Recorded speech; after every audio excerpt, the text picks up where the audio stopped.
Colonel Marcus Thompson stood in the command center at Fort Bragg, watching the emergency broadcasts flicker across multiple screens as reports flooded in from across the eastern seaboard. What had started as isolated incidents in Baltimore and Philadelphia 24 hours ago had erupted into a full-scale crisis that defied all conventional military understanding. The calls were coming in faster than his communications team could process them, civilians attacking other civilians with an unprecedented level of aggression, seemingly immune to pain and displaying inhuman strength. Major Rebecca Torres burst through the command center doors, her usually composed demeanor cracked with urgency as she clutched a classified intelligence briefing.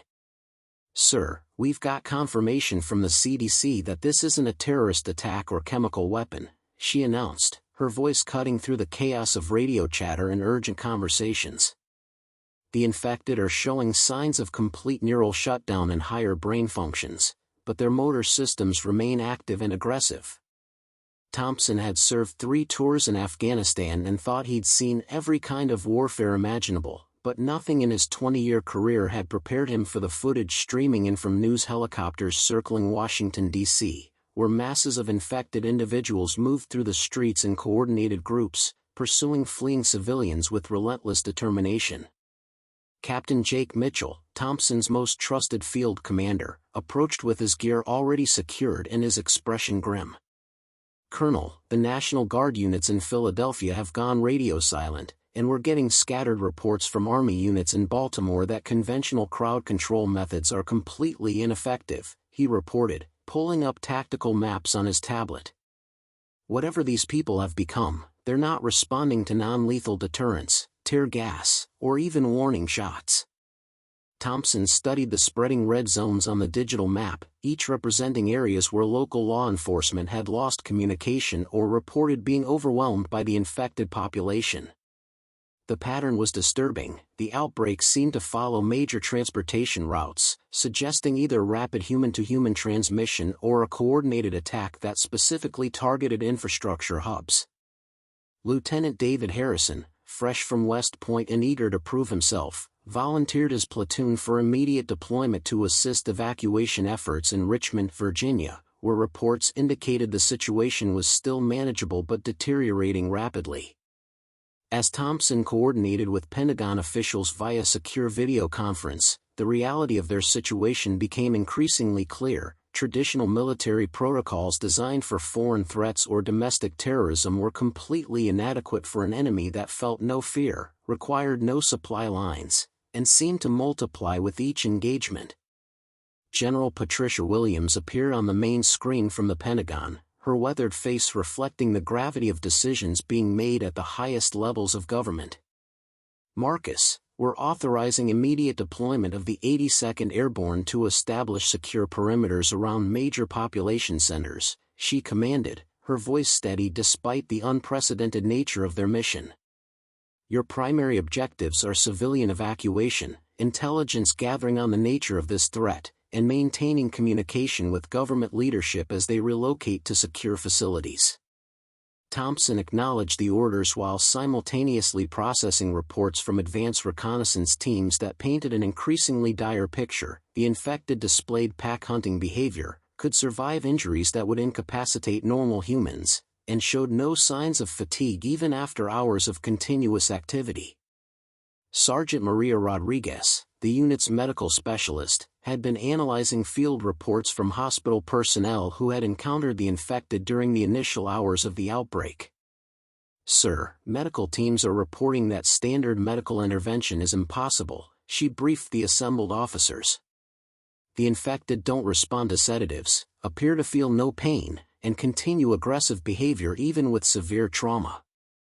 The implications were staggering. If traditional medical and psychological approaches were ineffective, military engagement would require completely new tactical approaches. As helicopters spun up on the base's landing pads and soldiers loaded into transport vehicles with enough ammunition for extended operations, Thompson realized they were deploying into the first battle of a war unlike any in human history. The infected weren't enemy soldiers following orders or terrorists with political motivations. They were former American civilians whose transformation into relentless predators represented a fundamental threat to human civilization itself. With communication systems already strained and government leadership being evacuated to classified locations, Thompson's forces would be operating with minimal support in hostile territory where the enemy could be anyone and the rules of engagement had yet to be written. The convoy of military vehicles rolled through the abandoned suburbs of Richmond as Captain Jake Mitchell observed the eerily quiet neighborhoods through his armored vehicle's reinforced windows. What should have been a routine civilian evacuation had transformed into something far more sinister when his advance team encountered their first group of infected 3 hours earlier. Staff Sergeant Kevin Brooks, positioned in the gunner's turret, reported movement in the residential areas ahead, but the thermal imaging revealed an unsettling pattern. Dozens of heat signatures moving in perfect synchronization through houses and backyards, as if responding to some unheard signal. Mitchell had initially assumed they were dealing with panicked civilians fleeing the chaos, but Lieutenant David Harrison's reconnaissance team had radioed back with disturbing intelligence that changed everything about their mission parameters. The infected weren't randomly wandering or acting on individual impulse as initial reports had suggested. Instead, they demonstrated a pack mentality that seemed to transcend normal human behavior, coordinating their movements and responding to threats with tactical awareness that defied explanation. When Harrison's team had attempted to establish a medical checkpoint near the Richmond city center, they encountered a group of infected who had systematically surrounded the position using building cover and coordinated approach routes. Corporal Lisa Wong, the team's communications specialist, had barely managed to radio for backup before the infected overwhelmed their defensive perimeter with a coordinated assault that showed clear understanding of military positioning. The infected had approached from multiple angles simultaneously, using abandoned vehicles and building structures to mask their advance until they were close enough to engage directly. Mitchell's relief force arrived to find Harrison's checkpoint in chaos, with infected individuals displaying resistance to gunfire that challenged every assumption about human physiology. Private First Class Danny Martinez, a medic attached to the rescue team, witnessed infected individuals continuing aggressive behavior despite wounds that should have been immediately incapacitating. The most disturbing discovery came when Sergeant Angela Foster, a veteran marksman, observed that precise shots to center mass seemed to have minimal effect on the infected's motor functions, while shots to the head resulted in immediate cessation of hostile activity. This tactical intelligence proved crucial but came at a devastating cost. Harrison's original team of 12 soldiers had been reduced to 4 survivors, with several wounded requiring immediate medical evacuation that complicated their already precarious situation. As Mitchell's expanded force established a temporary command post in an abandoned shopping center, the infected began demonstrating increasingly sophisticated group behavior that forced rapid tactical adaptations. Technical Sergeant Robert Kim, monitoring radio communications from various military units throughout the region, reported that similar patterns were emerging across all engagement zones. The infected were learning from each encounter and adapting their approach strategies accordingly. When Staff Sergeant Nicole Johnson attempted to establish sniper positions on elevated platforms, the infected began using indoor routes and underground passages to avoid exposure to long-range fire. The revelation that these creatures retained enough cognitive function to modify their tactics based on military countermeasures sent chills through the entire unit and forced immediate revision of engagement protocols. The situation deteriorated rapidly when a massive horde of infected, numbering in the hundreds, emerged from the Richmond urban core and began advancing toward the military position with coordinated precision that resembled a military flanking maneuver.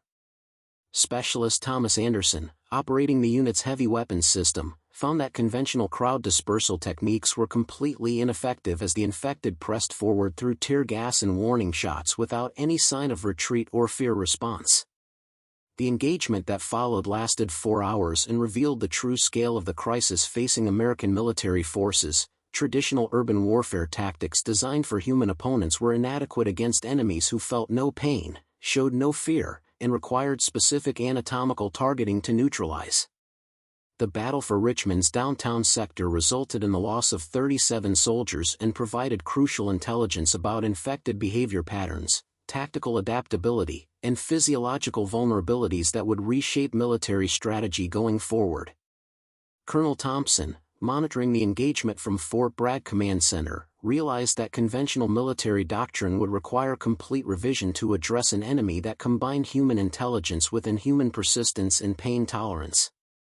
As Mitchell's surviving forces established a defensive perimeter and prepared for extraction, reports arrived from military units in Washington, D.C., Atlanta, and Charlotte indicating that similar tactical discoveries were being made at enormous cost in human lives across the entire southeastern region. The infected were not mindless monsters as initially believed, but rather represented a new form of warfare that would require unprecedented adaptation from American military forces. The first major urban engagement had ended with strategic withdrawal and devastating casualties, but the intelligence gathered would prove essential for developing effective countermeasures against an enemy unlike any in military history. Colonel Marcus Thompson stood in the emergency command bunker beneath Fort Bragg, studying casualty reports that painted a devastating picture of the military's first coordinated engagements with the infected.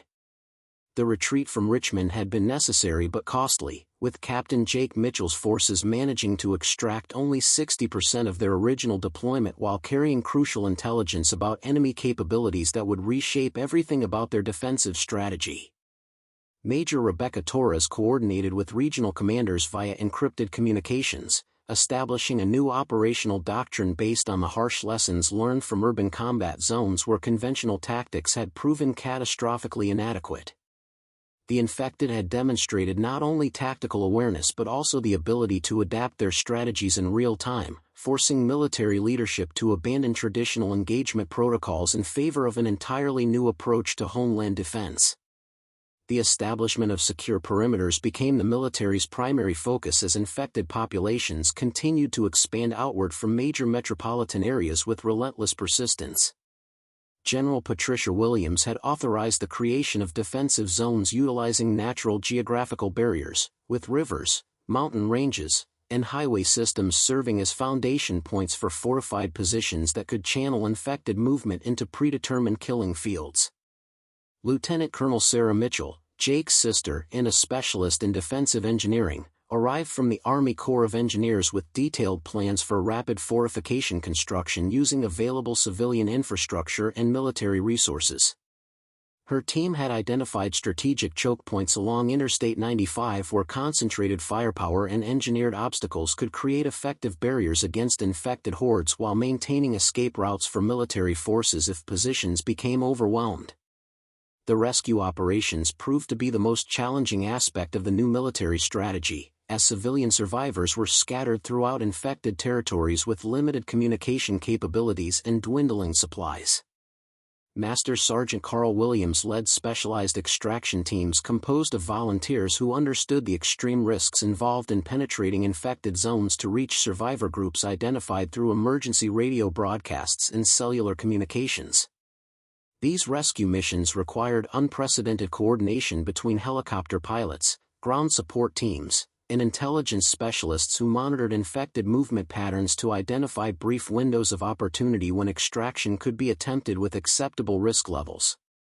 Captain Jennifer Adams, a decorated helicopter pilot, had developed new flight patterns that minimized exposure time while maximizing passenger capacity for survivor evacuation from rooftop and parking lot landing zones in contested urban areas. The intelligence gathered from successful rescue missions revealed that civilian survivors had developed their own adaptive strategies for avoiding infected detection, including movement during specific time periods when infected activity seemed to decrease and the use of scent masking techniques that reduced the likelihood of attracting infected attention. Dr. Emily Richardson, a military psychologist attached to the survivor debriefing teams, documented behavioral patterns among rescued civilians that provided valuable insights into infected sensory capabilities and hunting methodologies. Survivors consistently reported that infected individuals demonstrated enhanced hearing and smell detection but seemed to have difficulty with visual tracking of stationary targets, suggesting that stealth-based evacuation tactics might prove more effective than high-speed extraction methods that had resulted in numerous mission failures. The construction of Forward Operating Base Phoenix marked the military's first major success in establishing a secure zone capable of supporting both combat operations and civilian refugee populations. Lieutenant Colonel Michael Turner, commanding the base construction effort, had utilized abandoned shopping centers and industrial facilities to create a defensible compound that could house up to 5,000 survivors while maintaining military readiness for continued operations against infected territories. The base incorporated lessons learned from failed defensive positions, including elevated firing positions with overlapping fields of fire, multiple escape routes that prevented tactical encirclement, and supply caches positioned to support extended siege conditions if the infected managed to breach outer defensive perimeters. As reports arrived from military units across the southeastern United States, a clearer picture emerged of the infected's expansion patterns and the military's evolving countermeasures. Brigadier General James Parker, coordinating regional defense efforts from a secure facility in Tennessee, had identified that infected populations seemed to follow predictable movement patterns during daylight hours, presenting opportunities for coordinated strikes against concentrated groups using artillery and air support. The establishment of communication networks between isolated military units allowed for real-time sharing of tactical intelligence and coordination of supply deliveries to forward positions that were successfully holding their defensive lines against infected assaults. The strategic withdrawal phase had cost the military nearly 40% of its initial deployment strength, but the survivors had gained invaluable experience in fighting an enemy unlike any in human history. The secure perimeters were holding, refugee populations were growing as successful rescue operations continued, and military leadership was developing comprehensive strategies for the inevitable counteroffensive that would be required to reclaim infected territories and restore civilian government control over affected regions. Dr. Amanda Foster arrived at Forward Operating Base Phoenix with a team of military scientists and civilian researchers who had been hastily assembled from the Centers for Disease Control, Johns Hopkins University, and the Army Medical Research Command. Her mission was unprecedented in military history, to conduct field research on living infected specimens while developing countermeasures that could tip the balance in humanity's favor. Colonel Marcus Thompson had allocated an entire section of the secure compound for the establishment of a field laboratory where captured infected could be studied under controlled conditions that maintained both scientific integrity and military security protocols. The initial specimens had been captured during a successful raid led by Captain Jake Mitchell, whose team had developed tranquilizer methods that could temporarily incapacitate infected individuals without causing permanent damage that might compromise research findings. The breakthrough came when Dr. Foster's team discovered that the infected retained fragments of their original neural pathways, but these had been dramatically altered by what appeared to be a previously unknown pathogen that specifically targeted higher brain functions while leaving motor control and aggressive response systems intact. Chief Warrant Officer Patricia King, a military microbiologist, identified microscopic organisms in infected blood samples that displayed characteristics unlike any known virus, bacteria, or parasite. These organisms seemed to form complex networks within the infected nervous system, creating a collective communication system that explained the coordinated behavior patterns military units had observed during combat operations. The discovery suggested that individual infected were not operating independently but rather as components of a larger biological network that could share tactical information instantaneously across considerable distances.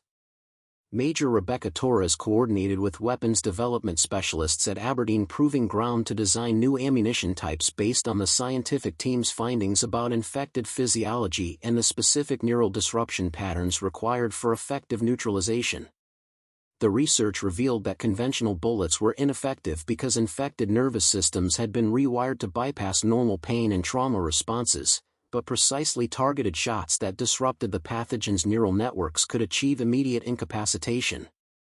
Sergeant First Class Daniel Murphy, a weapons specialist, worked directly with the research team to develop specialized ammunition that combined traditional projectiles with electromagnetic pulse technology designed to disrupt the pathogen's communication networks within infected nervous systems.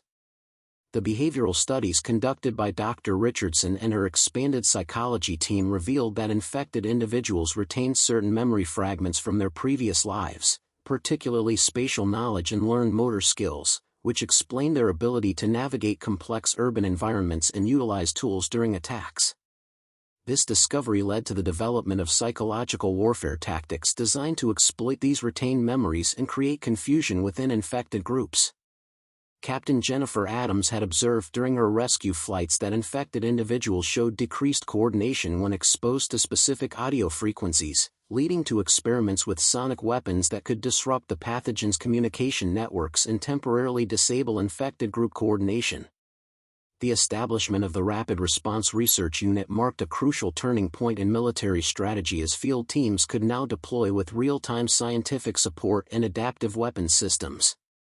Master Sergeant Carl Williams led the 1st Combat Unit equipped with the new electromagnetic pulse ammunition during a test engagement against a medium-sized infected group near the base perimeter. The results exceeded all expectations. Infected individuals exposed to the new ammunition showed immediate cessation of hostile behavior and apparent disruption of the pathogen network connection. The engagement was concluded without military casualties and provided proof of concept for mass production of the new weapons systems that could potentially change the entire dynamic of human versus infected combat operations. Dr. Foster's team also discovered that the pathogen responsible for infected transformation had specific environmental vulnerabilities, particularly sensitivity to certain electromagnetic frequencies and temperature extremes that could be exploited for area denial and defensive applications. Technical Sergeant Robert Kim worked with communications specialists to develop broadcasting equipment that could transmit disruptive frequencies across wide areas, creating zones where infected coordination was significantly impaired. These discoveries led to the rapid development of defensive perimeter systems that combined traditional fortifications with electromagnetic broadcasting stations capable of maintaining infected-free zones around critical military and civilian installations.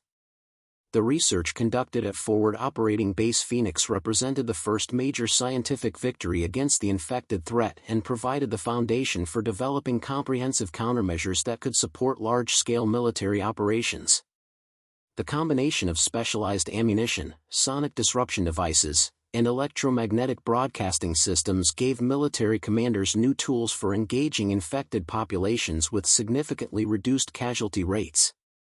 As production facilities were established to manufacture these new weapons systems on a massive scale, military leadership began planning the coordinated counteroffensive that would utilize scientific discoveries to reclaim infected territories and restore government control over affected regions.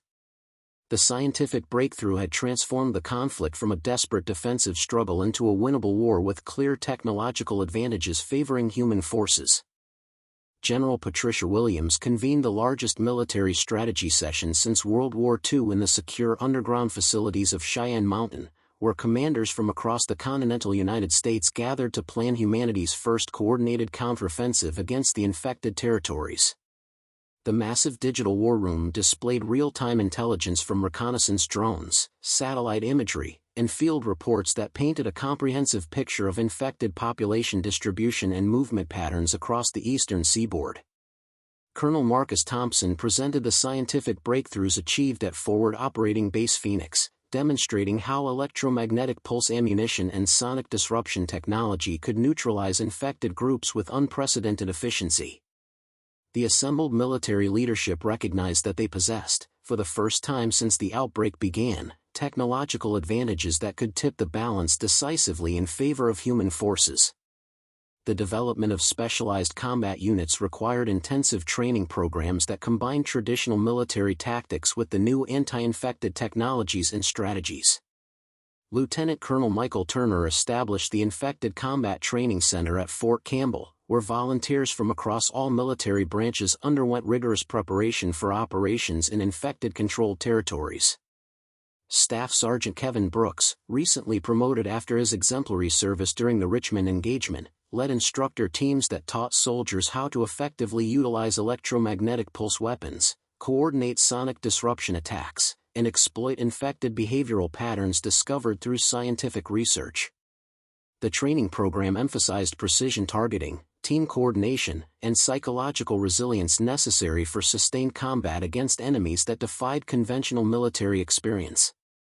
Captain Jake Mitchell coordinated with international military representatives who had arrived to share intelligence and resources as similar outbreaks had been reported in urban centers across Europe and Asia. Colonel Francesco Romano from the Italian Army brought tactical innovations developed during their successful containment operations in Rome, while Commander Sarah Thompson from the British Special Air Service shared intelligence about infected adaptation patterns observed during London evacuation operations. The international cooperation represented humanity's recognition that the infected threat transcended national boundaries and required coordinated global response efforts. These allied forces would contribute specialized equipment, unique tactical approaches, and additional manpower for the planned counteroffensive operations. The logistics coordination for the counteroffensive required unprecedented mobilization of manufacturing capabilities as civilian industries were converted to produce electromagnetic pulse ammunition, sonic disruption devices, and specialized protective equipment. Brigadier General James Parker supervised the establishment of production facilities across the secure zones, working with civilian contractors and military engineers to achieve massive-scale manufacturing of the new weapons systems. Master Sergeant Carl Williams oversaw quality control testing that ensured every piece of equipment met the exacting standards required for combat effectiveness against infected adversaries. The production effort represented the largest wartime mobilization since the 1940s, with entire communities dedicating their resources to supporting military operations. The establishment of specialized reconnaissance units provided crucial intelligence about infected territory conditions and strategic target identification for the planned offensive operations. Major Rebecca Torres led advanced scouting teams equipped with stealth technology and long-range communication systems that could penetrate deep into infected zones while remaining undetected. These reconnaissance missions revealed that infected populations had established what appeared to be territorial hierarchies, with certain areas showing higher concentrations of infected individuals who demonstrated enhanced coordination and tactical awareness. Captain Jennifer Adams developed aerial reconnaissance protocols using modified helicopter squadrons equipped with electromagnetic broadcasting equipment that could create temporary safe corridors for ground reconnaissance teams. The psychological preparation of combat personnel proved equally important as the technological and tactical training, since soldiers would be engaging enemies who had once been American civilians. Dr. Emily Richardson expanded her psychological support programs to address the unique mental challenges associated with anti-infected combat operations. The counseling programs help soldiers process the emotional complexity of fighting transformed humans while maintaining the aggressive mindset necessary for effective combat performance. Chaplain Lieutenant Colonel David Martinez provided spiritual support for soldiers struggling with the moral implications of their mission, helping them understand their role as protectors of human civilization rather than aggressors against fellow citizens. The coordination between military units and civilian survivor communities created additional strategic advantages as rescued civilians provided detailed intelligence about infected behavior patterns, territorial boundaries, and potential weak points in infected controlled areas. Dr. Amanda Foster's research teams worked directly with survivor groups to document infected adaptation patterns and develop countermeasures for newly observed behaviors. The collaboration between military forces and civilian populations strengthened overall resistance efforts and provided additional motivation for soldiers preparing to risk their lives in offensive operations. As the final preparations for the counteroffensive reached completion, military leadership possessed comprehensive battle plans, adequately trained specialized units, cutting-edge anti-infected technology, and strong international support for coordinated operations across multiple infected territories. The stage was set for humanity's most ambitious military operation in history, with the ultimate goal of reclaiming infected territories and restoring civilian government control over affected regions. The success or failure of these operations would determine whether human civilization could survive and rebuild, or whether the infected would continue their expansion until no safe zones remained for human survivors. Operation Reclamation Dawn commenced at 0600 hours across 17 coordinated strike zones as the largest military force assembled since D-Day began its systematic assault on infected controlled territories throughout the eastern United States. General Patricia Williams coordinated the massive operation from Cheyenne Mountain while Colonel Marcus Thompson led the primary assault force targeting the infected stronghold that had once been downtown Baltimore. The electromagnetic pulse artillery barrage opened the offensive with devastating effectiveness, disrupting infected communication networks across wide areas and creating confusion within previously coordinated enemy groups. Captain Jake Mitchell's Enhanced Combat Unit spearheaded the advance into Baltimore's urban core, their specialized weapons cutting through infected resistance with precision that would have been impossible just months earlier. The sonic disruption towers activated simultaneously across all fronts, broadcasting frequencies that shattered infected coordination and reduced organized enemy groups to disoriented individuals wandering aimlessly through the combat zones. Lieutenant Colonel Michael Turner's forces successfully breached the infected perimeter around Richmond within the first hour of operations, utilizing the new tactical doctrines developed through months of scientific research and field testing. Staff Sergeant Kevin Brooks led his squad through abandoned city blocks where infected bodies lay motionless, their pathogen networks permanently disrupted by electromagnetic pulse impacts that had severed their collective consciousness. The initial phase of the offensive exceeded all strategic projections as human forces advanced rapidly through territories that had been considered impenetrable just weeks earlier. The battle for Washington, D.C. represented the most critical engagement of the entire offensive, as government officials and international observers monitored the assault on the nation's capital from secure facilities around the world.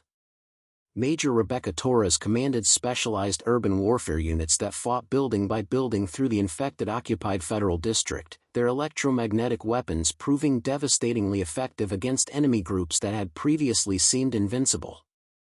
The sight of American soldiers raising the flag over the Capitol building after 18 hours of intense combat provided a powerful symbol of human resilience and technological superiority over the infected threat. Captain Jennifer Adams provided crucial air support throughout the engagement, her modified helicopter squadrons dropping sonic disruption devices that cleared entire city blocks of infected resistance. The counteroffensive revealed unexpected challenges as certain infected groups demonstrated resistance to the new weapons technology, suggesting ongoing pathogen adaptation that threatened to neutralize human technological advantages. Dr. Amanda Foster's field research teams, embedded with combat units, discovered that prolonged exposure to electromagnetic disruption had triggered evolutionary responses in some infected populations. Technical Sergeant Robert Kim encountered these adapted infected during the assault on Atlanta, where his unit's standard electromagnetic pulse ammunition proved only partially effective against enemies that seemed to have developed biological shielding against the disruptive frequencies. These discoveries forced rapid tactical adjustments as military commanders realized they were fighting an enemy capable of biological adaptation in real time. The liberation of civilian survivor enclaves provided dramatic moments that reinforced the moral imperative driving human forces forward despite mounting casualties. Master Sergeant Carl Williams led the rescue of over 3,000 civilians trapped in a fortified shopping complex outside Philadelphia, where survivors had maintained defensive positions for months while surrounded by infected territories. The emotional reunions between rescued civilians and military personnel provided powerful motivation for continued offensive operations, even as combat losses mounted during engagements with adapted infected groups. Sergeant First Class Daniel Murphy's weapons specialists worked frantically to develop enhanced ammunition types that could overcome the biological adaptations observed in newer infected populations. The coordination between international forces proved crucial as European and Asian military units contributed specialized tactics and equipment that complemented American technological innovations. Colonel Francesco Romano's Italian forces successfully cleared infected populations from key transportation hubs using thermal disruption techniques, while Commander Sarah Thompson's British units provided expertise in urban combat that proved invaluable during house-to-house fighting in densely populated areas. The international cooperation demonstrated humanity's united determination to reclaim their world from the infected threat, regardless of national boundaries or political differences. As the third day of Operation Reclamation Dawn concluded, human forces had successfully liberated major population centers from Richmond to Boston, establishing secure corridors that reconnected isolated survivor communities and restored communication networks across previously infected territories. The offensive had cost nearly 2,000 military casualties, but the strategic gains represented the first major victory against infected forces since the outbreak began. Intelligence gathered during the operation revealed the location of what scientists believed to be the original source of the pathogen outbreak, hidden within a research facility in the mountains of West Virginia where the highest concentration of adapted infected had been observed.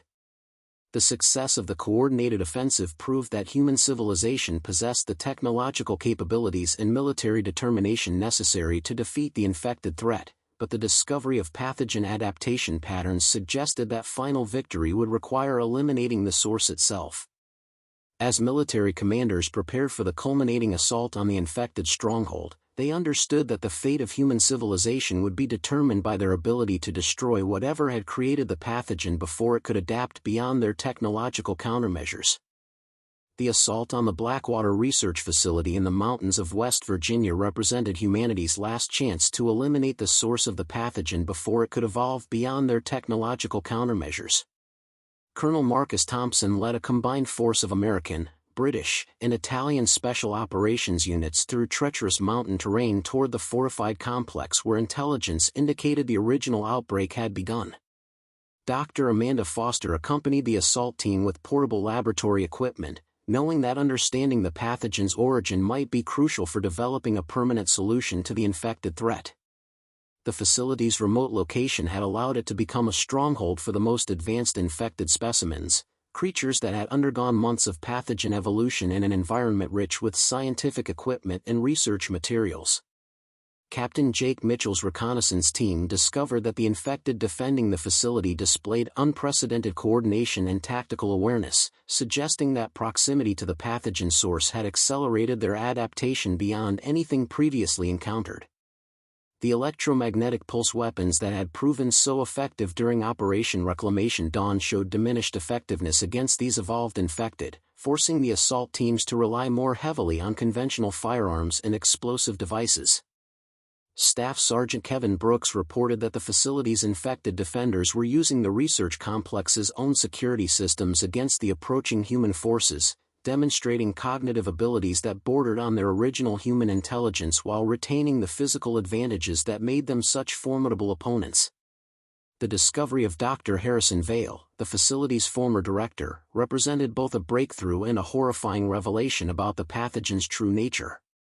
Major Rebecca Torres found Vale barricaded in the facility's central laboratory, where he had somehow maintained his human consciousness despite obvious signs of pathogen infection.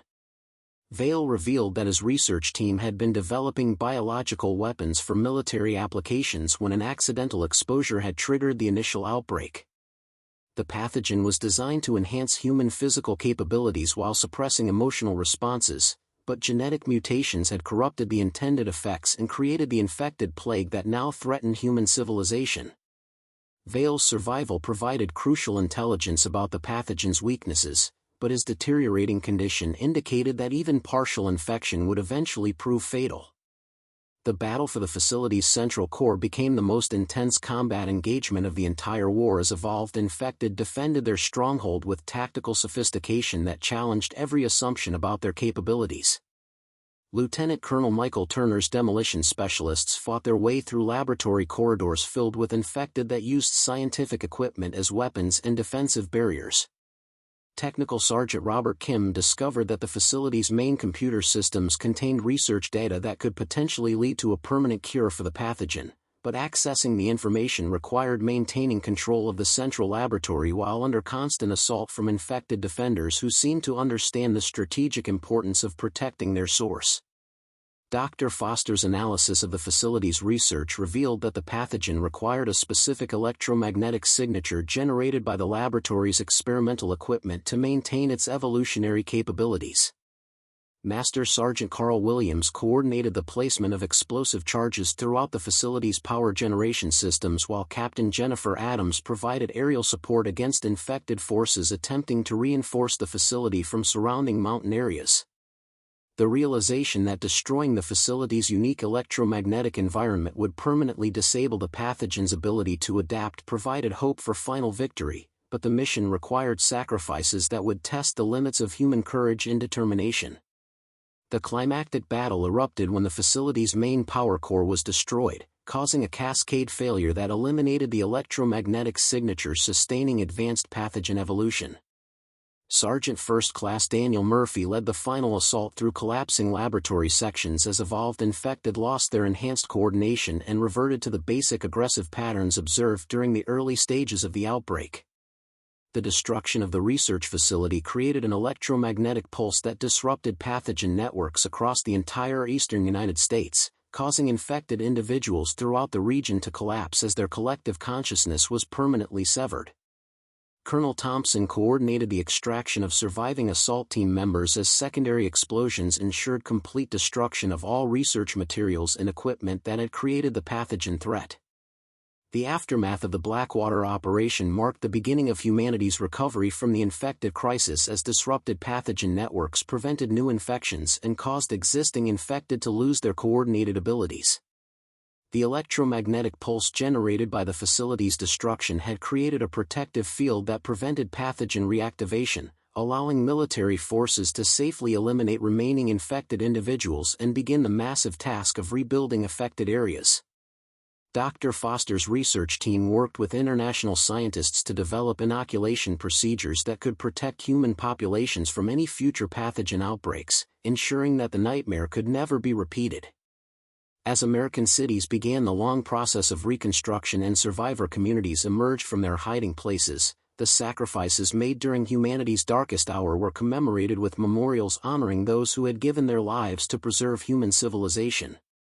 The victory against the infected threat demonstrated humanity's capacity for adaptation, cooperation, and heroism in the face of extinction, providing hope that no challenge could permanently defeat the human spirit's determination to survive and rebuild.